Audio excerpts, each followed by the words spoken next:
একটি button phone হারিয়েছে, Nokia button. কেউ পেয়ে থাকলে স্টেজে জমা দিয়ে যাবেন।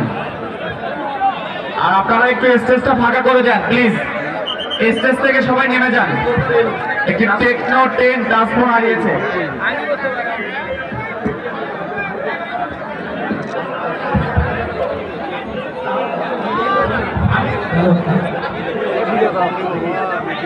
স্টেজ থেকে সবাই নেমে যান প্লিজ, স্টেজ থেকে সবাই স্টেজটা ফাঁকা করে দেন। আসসালামু আলাইকুম ওয়া রাহমাতুল্লাহ। স্টেজটা ফাঁকা করে দেন প্লিজ।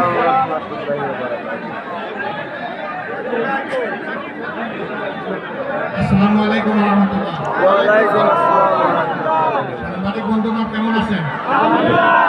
আজকে সাংবাদিক ভাইদের মিছিল অনেক সমৃদ্ধ, কারণ অনেক শুভাকাঙ্ক্ষী দাঁড়িয়ে আছে আপনাদের পাশে। তো আমরা তো ইতিমধ্যে কর্মসম্মেলন শেষ করেছি, আপনারা এসেছেন, আপনাদের কাছে আমরা কৃতজ্ঞ।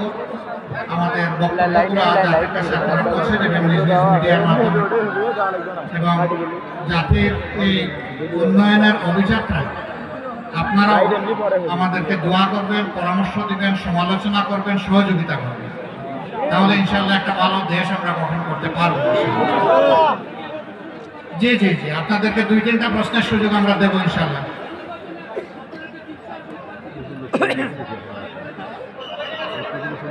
আগামী সংসদ নির্বাচন সুষ্ঠু হোক, এটা আমরা সবাই চাই। তো সুষ্ঠু নির্বাচনের জন্য আগে সুষ্ঠু পরিবেশ বা সমতল মাঠ তৈরি করতে হবে, লেভেল প্লেইং ফিল্ড।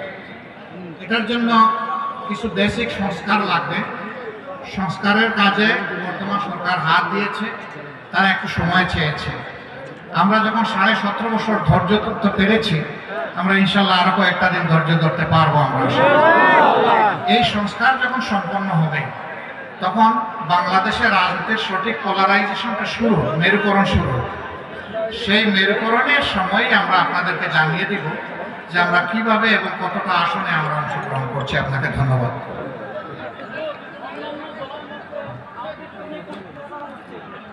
যে এটা পরে বলবো, এটা একটু পরে বলছি। আর কোনো প্রশ্ন?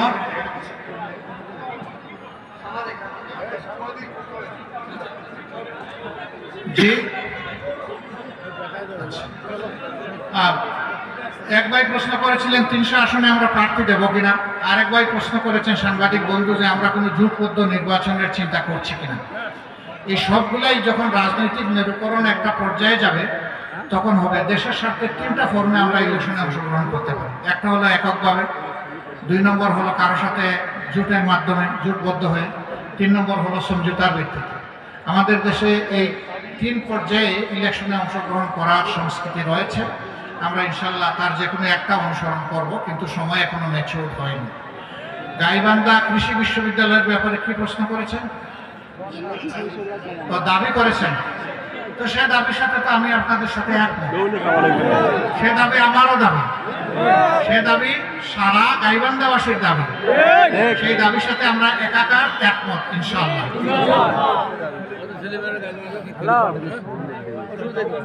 এই তো আজকেই তো প্রস্তাব রেখেছি এবং ব্যক্তিগতভাবে কথাও বলবো ইনশাআল্লাহ। আরো 2-1টা জেলায় এরকম বঞ্চিত আছে, তাদেরকে আমরা কথা দিয়েছি যে আমাদের কথা বলার জায়গায় অবশ্যই আমরা কথা বলবো। একবার মোবাইলে তুলে তো সবাই ছিলেন।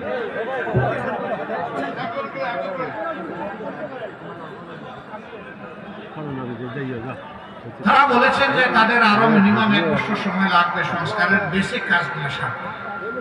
তারা যদি আন্তরিকতার সাথে এই কাজগুলো করেন, তাহলে আমরা তাদেরকে সর্বাত্মক সহযোগিতা, এবং আমরা দেখতে চাই যে তারা আন্তরিকতার সাথে এই কাজগুলো করছেন। এটা করার পরে নির্বাচনের রোডম্যাপ ক্লিয়ার করে দিতে হবে। এখনো কোনো রোডম্যাপ দেওয়া হয়নি। আমাদের প্রধান উপদেষ্টা একটা আন্দাজ দিয়েছেন যে এটা এবছরের মানে আগামী বছরের শেষ নাগাদ কিংবা 26-এর প্রথম হাফের কোনো এক সময় অনুষ্ঠিত হবে। তা আমরা এই বিষয়টাকে সম্মান করেই দেখতে চাই যে তাদের কার্যক্রমে তারা পূর্ণ আন্তরিকতা নিয়ে জাতিকে সম্মান করে, শহীদদের রক্তের প্রতি সম্মান রেখে, তাদের উপর অর্পিত দায়িত্বের আমানতের প্রতি মর্যাদা দিয়ে তারা তাদের কথা রাখবেন এবং তাদের কার্যক্রমকে তারা সাজাবেন। হ্যাঁ, চেকটাই আমি দাবি করেছি এবং বলেছি যে একসাথে আর চেকটা করবে না, তো কোনো জায়গায় করে না, যে কোনো একটা দিয়ে শুরু হোক, আমরা সেটা চাই।